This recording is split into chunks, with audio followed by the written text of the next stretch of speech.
Hello everyone and welcome to Season 6, Episode 32 of Pro Wrestling's Top 50. I'm your host Travis McNeil, and today we continue our countdown of the top 50 matches of 2021 with match number 19 on our list, which is the finals of the New Japan Cup tournament between Will Ospreay and Shingo Takagi from the New Japan Pro Wrestling New Japan Cup 2021 Night 13 event held on March the 21st of 2021.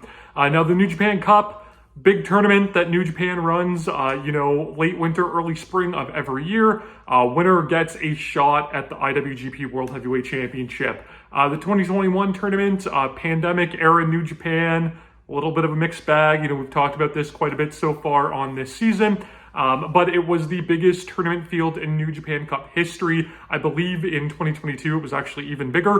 But regardless, a pretty lengthy tournament for these wrestlers to go through. 32 competitors, I believe, 5 rounds of action. So leading us into our finals, you had Shingo, who had the almost insurmountable first round, victory over Kazuchika Okada, who had defeated him back in the G1 in 2020 in a fantastic match. So he got that Okada monkey off of his back. He also defeated Hiroki Goto, Kenta, and Evil on his route to the finals. Will Ospreay, on the other hand, went through Hiroshi Tenzan, Zack Sabre Jr., Sonata, and David Finlay.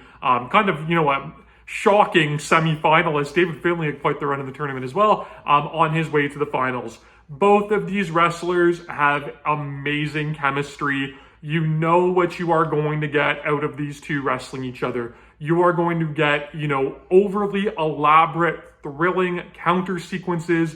You are going to get big moves. You are going to get hard strikes. You are going to get crazy dives in action. You are going to get high drama, near fall kickouts. And that is exactly what we get in the 30 minutes that this match runs from. These two wrestled in the finals of the 2019 Best of the Super Juniors tournament. In my opinion, the best of the Super Juniors tournament ever was that 2019 edition. And these two being in the finals played a pivotal part in that. They had an incredible match. They would go on to meet in the 2020 G1 as well. Another great match. Not quite to the level of that Best of the Super Junior finals, but they would find themselves here in another tournament finals, this time in the open weight New Japan Cup, and they would tear it up. This is a match that when it happened at the time, I thought it was very good, but it felt like it was missing a little something, and I couldn't quite pinpoint what it was. There was a weird post-match that we'll talk about momentarily, but watching it back for this project, I knew that it had the meat and potatoes, to possibly blow me away a second time. And that's exactly what it did. Hence its, high spot in the top 20 on this countdown. Both of these guys have a little bit of a grudge toward each other from their past history. But Will Ospreay had also recently turned heel throughout 2020, throughout 2020 leading into 2021. Had started to form his United Empire faction at this point, and was in the midst of a massive push from New Japan.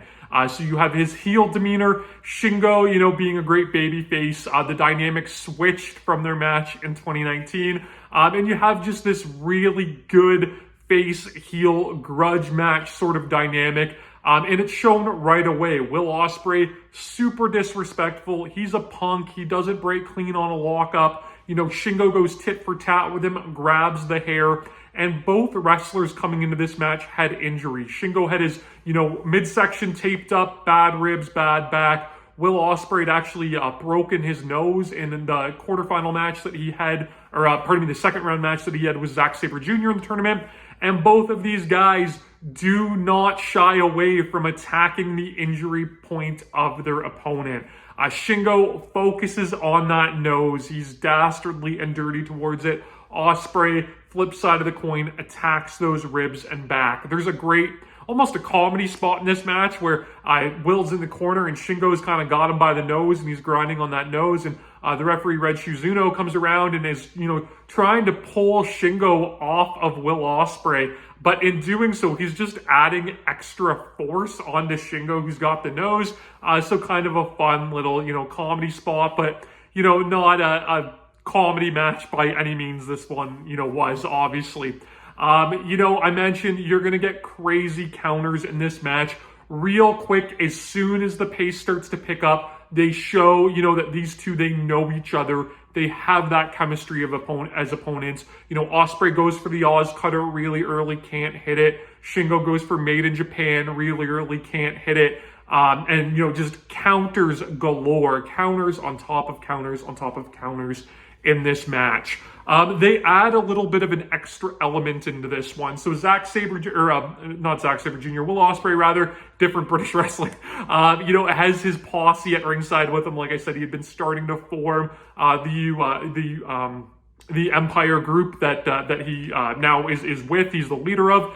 So he's got B. Priestley and the Great Okan and all of these wrestlers at ringside with him. And they start to interfere a little bit. In no means, though, does this feel like a Bullet Club match or a House of Torture match that's totally marred by the interference. It's little blips here and there, and they're all just quick uses to get Will Ospreay the advantage. In this match, sees a different dynamic because you have that interference, but then you also have a table get involved. So Ospreay tries to bring a ringside table into the match. They tease it, several times before they pay off. The table getting used. Shingo teases doing a Death Valley driver through it, and then teases doing like a Death Valley driver off the ring apron through it. But finally, Ospreay is able to get an advantage when Shingo goes for a dive, and Ospreay pulls B. Priestley, his real-life girlfriend at the time, in front of his, the path of the dive, causing Shingo to kind of stop, and that allows, Ospreay to get the advantage. Ospreay ends up hitting the Oz cutter. It's only good for 2. They really ramp up the big spots in this match, and Ospreay actually hits the Oz cutter to the floor, where he runs along the length of the ring apron, kicks off the second turnbuckle, and cascades all the way down to the floor to hit the cutter on Shingo. Follows that up using the table, hits a big 450 splash through the table, and the table basically explodes. It looks great. Shingo just beats the count, and something that I love, Ospreay immediately hits him with a shooting star press, not wasting any time. That only gets 2, and it leads to this great moment where Ospreay goes for the hidden blade, right? That, he pulls the elbow pad off, he hits that brutal elbow to the back of the head, it's injured Kota Ibushi and probably some others, at least knock them loopy around the way as well. But he goes for the hidden blade, and Shingo just kind of collapses from all of the punishment he just took from the succession of all of these big moves.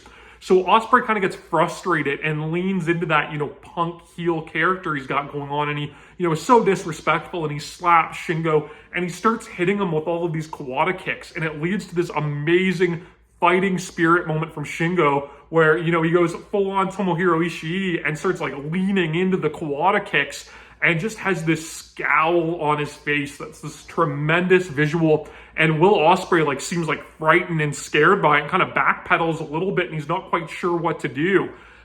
We get another elaborate counter sequence that leads to Shingo hitting Made in Japan. It only gets 2, so the moves that they teased in the opening sequence of the match, the Oz Cutter and Made in Japan, they pay them both off for 2 counts. We just get crazy counters galore.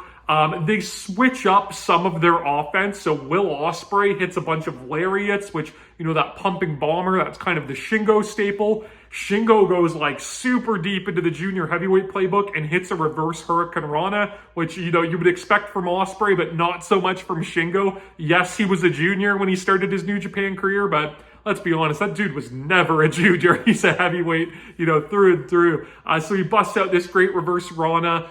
He goes for the pumping bomber. It gets countered into a Spanish fly. And Will Ospreay gets this big legitimate victory here where he basically just knocks Shingo loopy. And this was a big win he needed, in the midst of that heel turn, that faction leader, that big push. He was coming off a disappointing loss to Okada at the Tokyo Dome. So you really needed a big win here. And, Shingo was the casualty of it. Ospreay hits a bunch of brutal, roaring forearms, hits the hidden blade, drops Shingo Takagi with the Stormbreaker just to put that cherry on top. And it's enough to get him to the 3 and to win the New Japan Cup tournament. Will Ospreay would fully capitalize on this win. He would go on to defeat Kota Ibushi to win the IWGP World Heavyweight Championship. Unfortunately, there were some injury problems. There was also, some rumors of some mental health problems and things like that, that caused Ospreay to essentially have to vacate the title. Who would end up winning that championship? It would be our man Shingo. He would win the vacant title over Kazuchika Okada and go on to have a decent title reign with, a bunch of really stellar title defenses. These two would actually meet. Ospreay got that one title defense off before having to vacate the title. It was against Shingo. They had a longer, even crazier match there. These guys would kind of stay tied together, and these two, along with Okada, would become the Wrestle Kingdom 2022 kind of three-way story with the two consecutive back-to-back nights with the back-to-back title matches. The post-match, I mentioned it earlier, it's a little weird here. Will Ospreay cuts, this big promo, and Ibushi comes out, and, we have the showdown knowing that's going to be the title match.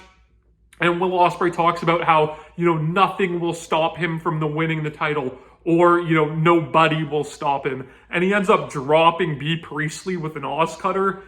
It was really weird. It got a lot of flack at the time. The intergender stuff is kind of a mixed bag, but this, wasn't a woman standing up to a man throughout a competitive wrestling contest. It was, a dude basically dropping his girlfriend. Yes, she's a wrestler with a move.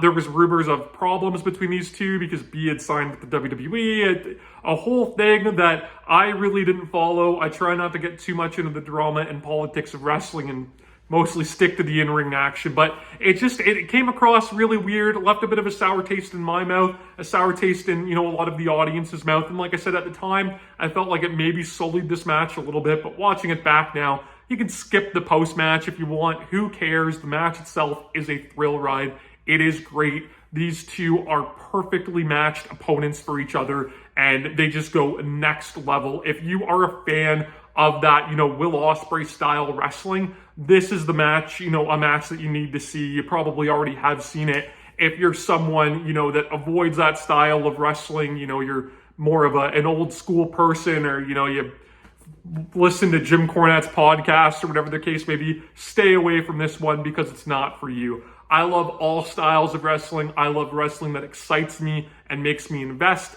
This match does that in spades. You can check it out, of course, on New Japan World. You can subscribe to my channel here on YouTube so that you never miss a video. Follow me on Instagram and Twitter at Wrestling50. And please join me again next time as we continue to count down Pro Wrestling's Top 50.